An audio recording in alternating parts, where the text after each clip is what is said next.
Justice Suryakant जी, जिनका कि मैं क्योंकि आज आगमन हुआ है उनका बहुत बहुत स्वागत और अभिनंदन करता हूं।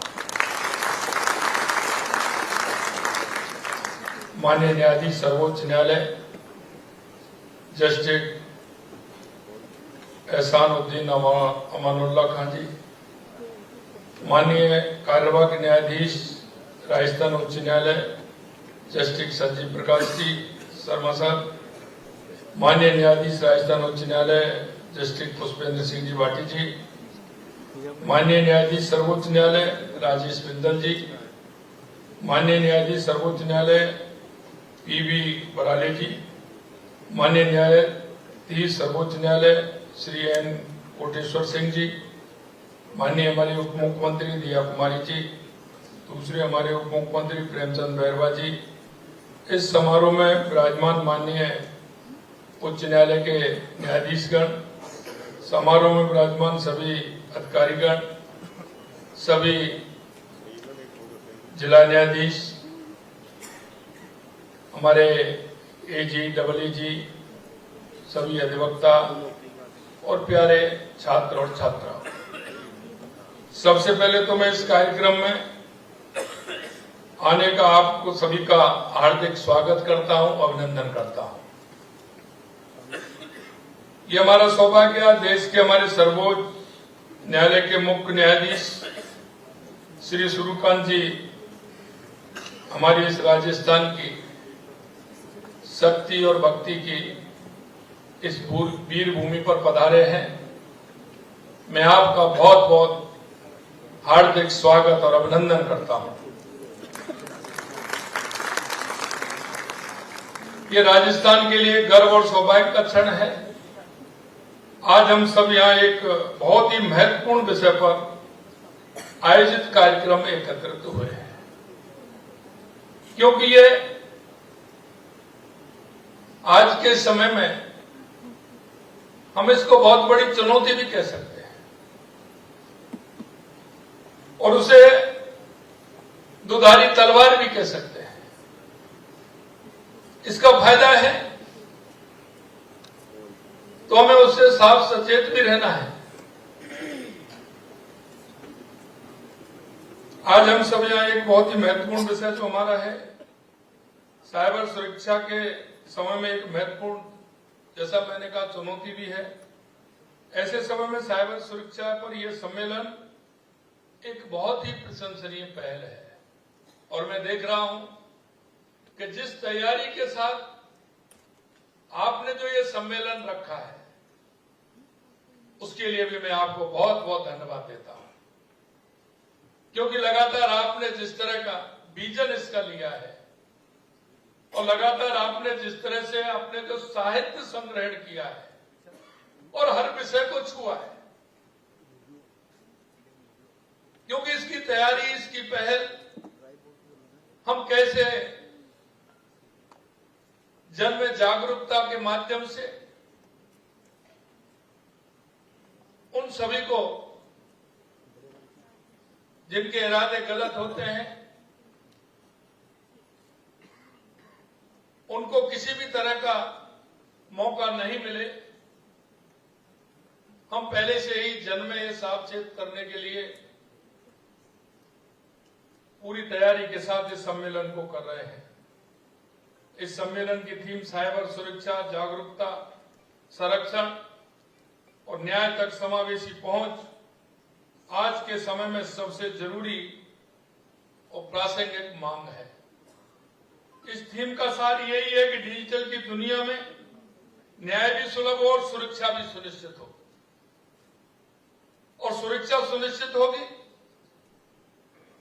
तो निश्चित रूप से हम डिजिटल के क्षेत्र में और गति से काम कर सकते हैं।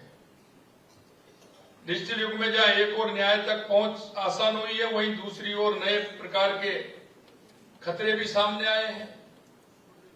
साथियों, आज से करीब एक दशक पहले देश के यशस्वी प्रधानमंत्री नरेंद्र मोदी जी ने डिजिटल इंडिया का सपना देखा था, तो लोगों के मन में कई तरह की बहुत से लोगों को यह असंभव लगा था, लेकिन आज वह सपना पूरी तरह हकीकत बन चुका है। आज एक सामान्य सब्जी वाला भी डिजिटल माध्यम से सीधा अपने खाते में पैसा प्राप्त करता है और उसको इस बात का डर भी नहीं रहता कि कहीं मेरे साथ कोई इस तरह की घटना हो जाएगी। ये सुविधा भी उसको मिली है। आज गांव का किसान अपने खेत में बैठकर फसल बीमा का लाभ भी लेता है। हमें पहले जब चलते थे तो गांव से जब व्यक्ति निकलता था तो पैसे भले ही कम होते थे, लेकिन उसके लिए घर वाले 4 बार पूछते थे, पैसों को ठीक प्रकार से रख लिया, कहां रखा है बताइए,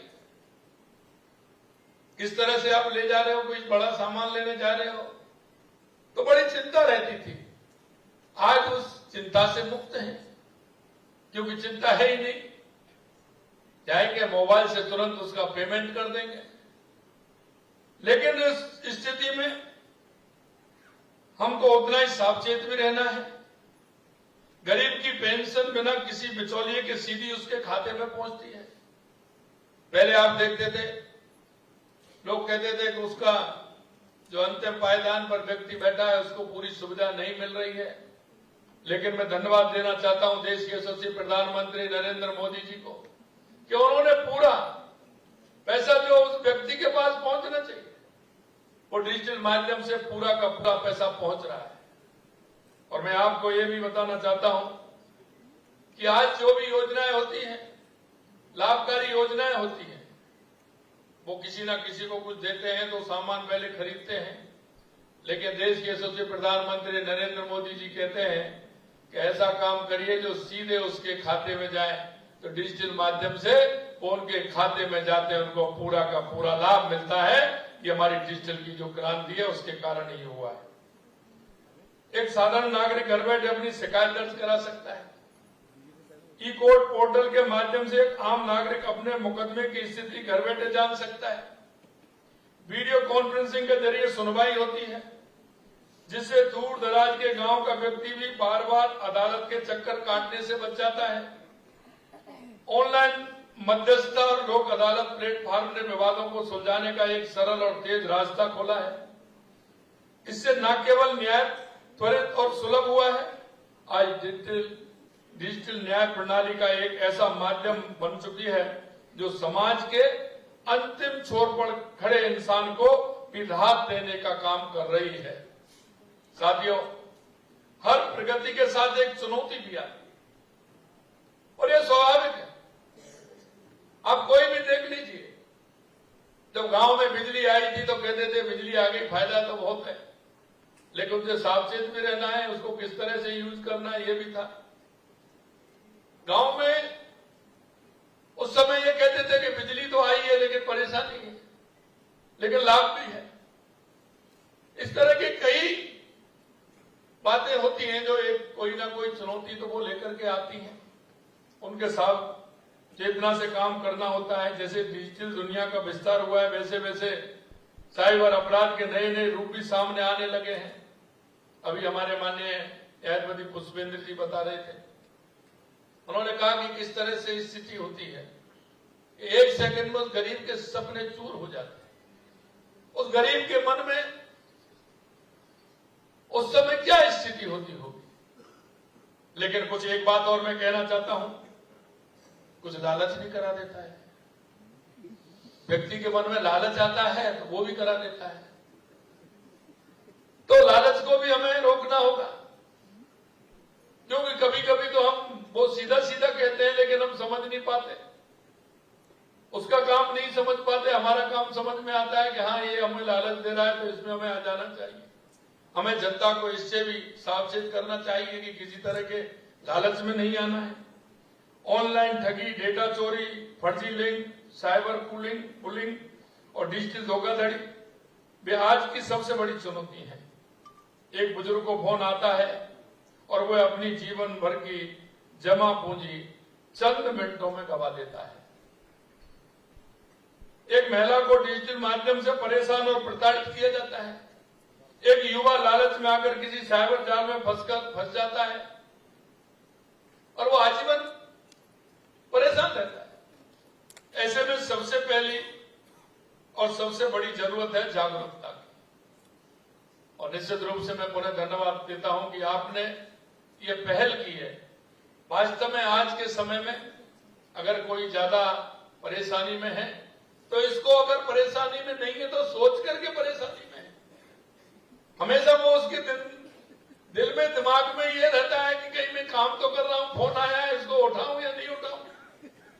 अगर आपके मोबाइल में उसका नंबर फीड नहीं है तो कभी कभी मन में आती है। आप किसी मैसेज को देखना नहीं चाहते लेकिन फिर भी देखना पड़ता है। तो हमें सावधान रहने की आवश्यकता है। जागरूक नागरिक ही सुरक्षित नागरिक है और यही संदेश इस सम्मेलन का मूल है। इसलिए इस आयोजन का महत्व और भी अधिक बढ़ जाता है। साथियों, हमारी सरकार साइबर सुरक्षा के विषय पर पूरी गंभीरता और प्रतिबद्धता के साथ काम कर रही है। हम जागरूकता अभियानों के जरिए गांव-गांव, शहर-शहर लोगों तक पहुंच रहे हैं। हम उन्हें बता रहे हैं कि साइबर ठगी से कैसे बचें, अपना डेटा सुरक्षित कैसे रखें, यदि कोई घटना हो जाए तो कहां और कैसे शिकायत करें।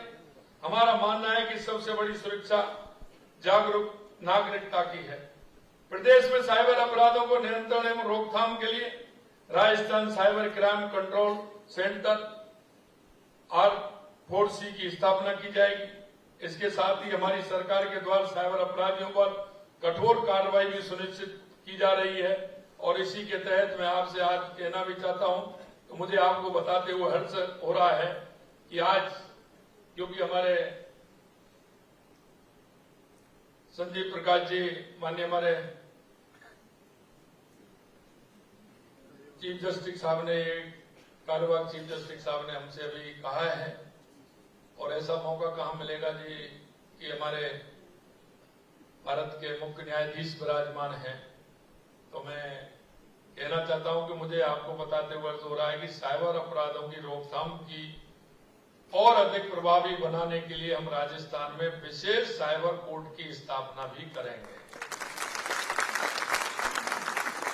यह साइबर सुरक्षा समावेशी न्याय की दिशा में अत्यंत महत्वपूर्ण पहल होगी।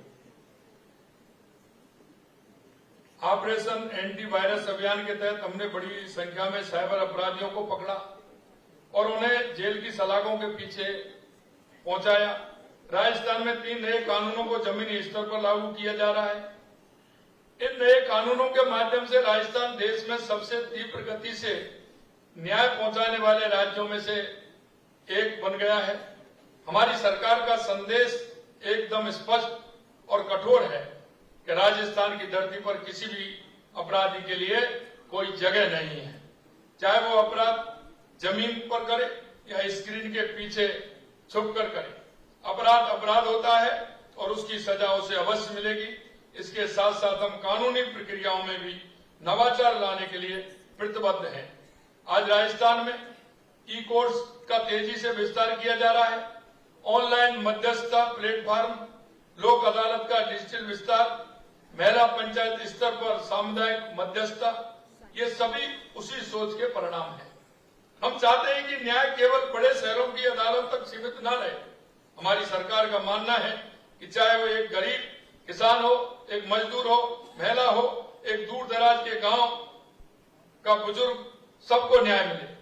आज इस सभागार में देश के श्रेष्ठ न्यायविद और न्यायकर्ता उपस्थित हैं। आप वे लोग हैं जिन्होंने अपना संपूर्ण जीवन न्याय की सेवा को समर्पित किया है। आप केवल कानून की व्याख्या नहीं करते, आप समाज को दिशा देते हैं, व्यवस्था को संतुलन देते हैं। आप वो स्तंभ हैं जिन पर इस लोकतंत्र की नींव टिकी है। आज इस सम्मेलन में आपकी भूमिका और भी अधिक महत्वपूर्ण हो जाती है। मित्रों, मैं हमेशा कहता हूं कि आप वो लोग हैं जो लोग आपका अनुसरण करते हैं। मैं पिछले दिनों एक कार्यक्रम में भी गया, वहां भी मैंने कहा था, क्योंकि आपको लोग देखते हैं तो आपका अनुसरण करते हैं, अनुसरण करके उनका मार्ग प्रशस्त होता है। वो एक उस न्याय की तरफ